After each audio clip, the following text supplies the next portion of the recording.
Amis d'Entre-Loire et Loin, il paraît que les salles de cinéma ont du plomb dans l'aile. Que doit-on faire pour vous faire revenir au cinéma, vous faire revenir dans les salles obscures ?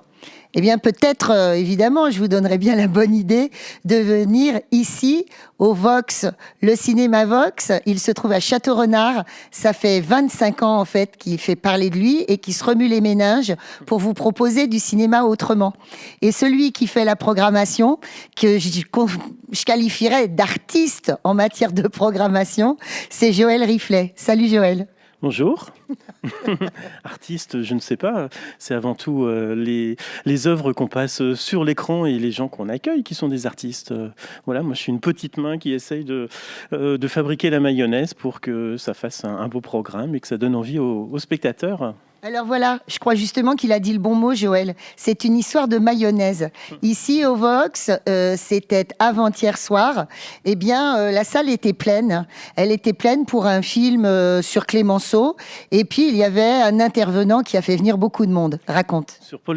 Sur Clémenceau et surtout Deschanel. Parce que voilà, c'est lui la vedette positive du film. Clémenceau en prend un peu plein la figure dans ce film. D'ailleurs, l'association des amis de Clémenceau n'a pas forcément apprécié ce film. Et notre invité, c'était Jean-Louis Rizzo, mon ancien prof d'histoire au lycée en Forêt, comme plein d'autres gens. Et il a marqué plein d'élèves à l'époque. C'est un homme absolument passionnant qui connaît par cœur toute cette période-là. D'ailleurs, il a écrit un bouquin sur Alexandre Millerand, qui est le président qui a succédé à Deschanel en 1920, après 6 mois de présidence de Deschanel. Donc Alexandre Millerand, qu'on voit dans le film, est interprété par Christian Hec, et il était absolument passionnant, Rizzo. Donc c'était super. Ouais. Voilà, ça c'est pour vous donner une idée. La salle était pleine.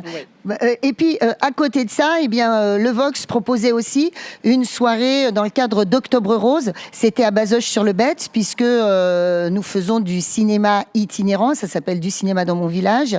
Et donc, c'était avec un documentaire magnifique, on vous le conseille, d'Alexandre Messina, qui, par hasard, est un réalisateur qui habite Courtenay. C'est un documentaire qui s'appelle Elle danse, voilà, qui nous parle du milieu des hôpitaux, du cancer et d'une jeune femme qui danse pour essayer de rehausser un peu le moral de ces malades. Voilà. Et le documentaire ici, au Vox, ça marche bien. Voilà, le Français aime le documentaire, surtout quand il peut rencontrer des réalisateurs ou encore, d'ailleurs, des personnes du monde civil. Oui, et puis l'intérêt aussi, c'est de pouvoir prendre du temps après la séance pour pouvoir discuter, et c'est ce qu'on propose effectivement au Vox régulièrement. Donc cette séance avec Alexandre Messina pour Elle danse, ça sera le 28 octobre, et entre-temps, on aura aussi une séance au pôle culturel de Courtenay le 21 octobre, et c'est en partenariat avec la 3CBO, ces séances-là. Et effectivement, on reçoit régulièrement pour des documentaires des gens de la société civile, donc des associations, des artisans locaux, selon les thématiques en fait, qui vont proposer ces idées-là. Exemple, on vous donne un exemple tout de suite. Il y aura Postpartum, c'est vendredi prochain, le 14. Donc, c'est la période sensible qui se situe après l'accouchement. Et là, on aura la réalisatrice, et puis une sage-femme et une infirmière. Et là, souvent, à chaque fois qu'il y a eu ce type de séance, eh bien, vous étiez nombreux dans la salle. Et en fait, pour cette séance-là, c'est tout bêtement les gens qui nous ont proposé cette soirée. Donc, cette sage-femme a écrit pour dire est-ce que ça vous dit de recevoir cette réalisatrice pour ce documentaire. Et puis, donc, on a calé ça. On n'a pas eu à aller imaginer. Voilà, on nous le propose, et évidemment qu'on les accueille pour cette séance. Voilà, alors le cinéma, en fait, c'est des rencontres humaines aussi. Voilà, je crois que c'est ça qui fonctionne au Vox, c'est ça que vous aimez et c'est ça qu'on aime. Et par exemple aussi, Joël, il a programmé à la fin du mois, cette fois-ci même pas, au début du mois prochain, en novembre, le 2 novembre et surtout le vendredi 4 novembre, eh bien il va y avoir une rencontre, une soirée béninoise consacrée au Bénin avec, alors là on rajoute, il y a des rencontres puis il y a de la bouffe, ça marche bien souvent, avec dégustation de spécialités béninoises, initiation aux danses, présentation d'un film de conte, défilé d'une créatrice béninoise, tout ça autour d'un film américain, bizarrement, qui s'appelle The Woman King. Raconte. Exactement. En fait, on a un ami dessinateur qui s'appelle Svet, qui habite dans le coin et dont la femme est béninoise. Et ça fait plusieurs années qu'on cherche à faire une soirée autour du Bénin avec eux. Et c'est très dur de trouver des films qui sortent au cinéma, qui parlent du Bénin. Et là, il se trouve que c'est un film américain un film à grand spectacle, un petit peu dans le genre de Black Panther, qui raconte une histoire d'Amazon, au Dahomey, donc c'était le Bénin actuel. Donc ce film sort et donc je leur ai proposé et ils proposent ces petites choses-là et évidemment les spécialités. Donc ça, c'est eux qui ont proposé ça. J'ai dit oui, c'est parfait comme programme. On vous accueille et je pense que les spectateurs vont être ravis. Ça va être très très sympa. Et il y a quelques semaines, justement, il y a eu le même type de soirée. Et là, c'était autour du cinéma iranien. Nous, ici au Vox, on aime bien faire la bouffe. Et là, c'était les copines qui se sont aventurées dans un repas vaguement iranien quand même. Mais c'était super bon et c'était super réussi. Et il y avait plein de monde autour de 2 films iraniens. Oui. Il y a eu plus de monde que pour le film de Franck Dubosc qui passait la même semaine et qu'un blockbuster américain. Et la salle était pleine aux 2 tiers, donc c'était très sympa. Et on avait fait également une soirée espagnole début juillet où il y avait pas mal de monde. Et je ne sais pas si c'est les films qui faisaient envie, je pense qu'il y avait ça aussi, mais il y avait aussi la bouffe au milieu. Et j'ai déjà une idée pour le mois de novembre, une autre soirée. Alors, ce ne sera pas autour d'un pays, mais ça sera autour d'une même thématique. Voilà, vous aurez la surprise et je vais appeler nos cuisinières pour qu'elles préparent un petit quelque chose. Et après, effectivement, une soirée thématique autour d'un pays avec les spécialités culinaires, on va continuer. Ça sera peut-être le Japon la prochaine fois, l'Amérique du Sud. On verra bien, selon l'actualité cinématographique, évidemment.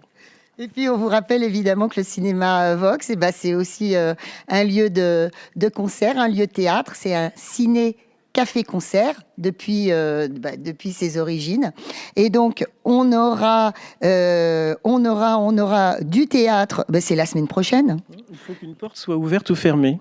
C'est vrai, ça? Oui, absolument. D'Alfred de Musset. Et donc, c'est une troupe qui s'appelle l'Escamoulin qui vient pour présenter cette pièce. Et la semaine, donc c'est le 15 octobre. La semaine d'après, on a Gavroche dans la Lune, donc avec trois filles, 2 qui chantent et la 3e qui est conteuse. Et elles vont faire une très très belle soirée également.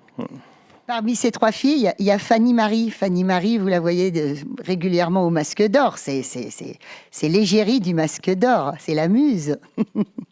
Et que vous dire d'autre que cette programmation théâtrale, la plupart du temps, elle est mise en place par Mimi Lignot, Michel Lignot, qui s'occupe des critiques théâtrales sur le Montargois, particulièrement au Tivoli. Donc elle a des bons contacts partout. Elle a un très grand réseau. Donc...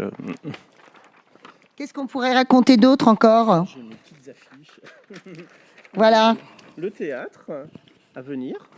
Ensuite, la soirée postpartum avec la réalisatrice en photo. Oups, pardon. Ça va être le premier opéra de la saison, Madama Butterfly. D'ailleurs, on aura aussi la saison de la Comédie Française qui va débuter très bientôt avec La Puce à l'oreille, très prochainement, de Feydeau. Là, je lis à l'envers, spectacle, c'est Gavroche dans la Lune, donc le spectacle avec, entre autres, Fanny Marie. Un atelier 1, 2, 3 ciné, le doublage au cinéma pour les enfants, autour d'un super film d'animation qui s'appelle Le Tigre qui s'invita pour le thé. Et puis l'affiche pour les soirées Elle Danse en partenariat avec la 3CBO. Voilà.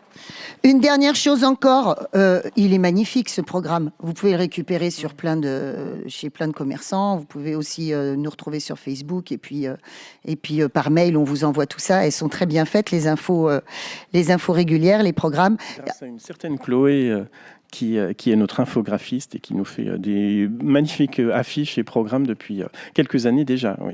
Et on finira le programme par L'ombre de Goya. C'est un documentaire sur le fameux Goya. Et donc là, tu as invité Hélène Flécher. Absolument.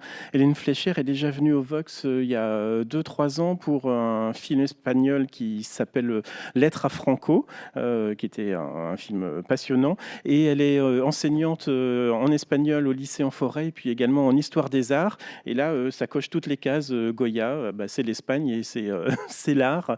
Et c'est son peintre préféré. Et donc, c'est un documentaire dans lequel on suit Jean-Claude Carrière qui retourne en Espagne sur les traces de l'œuvre de Goya, et donc elle va venir intervenir sur ce film-là. C'est le 11 novembre, c'est facile de se souvenir de cette date-là. Voilà, alors vous réfléchissez à tout ça. Vous pouvez aussi vous dire que si vous avez, vous, des idées, des envies de programmation, eh ben nous, au Vox, on est là, en fait, pour écouter. On met ça dans un coin. Des fois, ça vient dans 6 mois, 1 an, 2 ans. Mais ça ressort tout de suite. Vous pouvez venir à la table aussi pour discuter avec nous. Les programmations cinéma, ici, elles sont faites avec tout spectateur du Vox, qui soit adhérent ou pas, en compagnie de Joël et d'autres, et les 2 autres salariés du Vox. C'est l'ébullition permanente ici, grâce à Jo, qu'on appelle Jo Limonade sur les réseaux.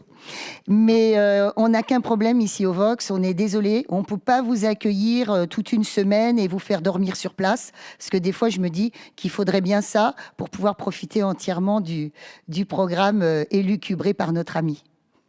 Que dire de plus? Merci beaucoup pour voilà, toutes ces remarques. Et non, moi, je garde l'idée que je suis un fabricant de mayonnaise, voilà, avec les idées des uns des autres, les propositions, et puis j'essaye de faire rentrer tout dans une seule salle. Et parfois, on regrette de ne pas avoir une deuxième salle. On avait inauguré il y a une quinzaine d'années, c'était un 1er avril, je crois, la deuxième salle, la salle Jean-Claude Van Damme, mais c'était une blague, malheureusement, voilà, elle n'existe pas.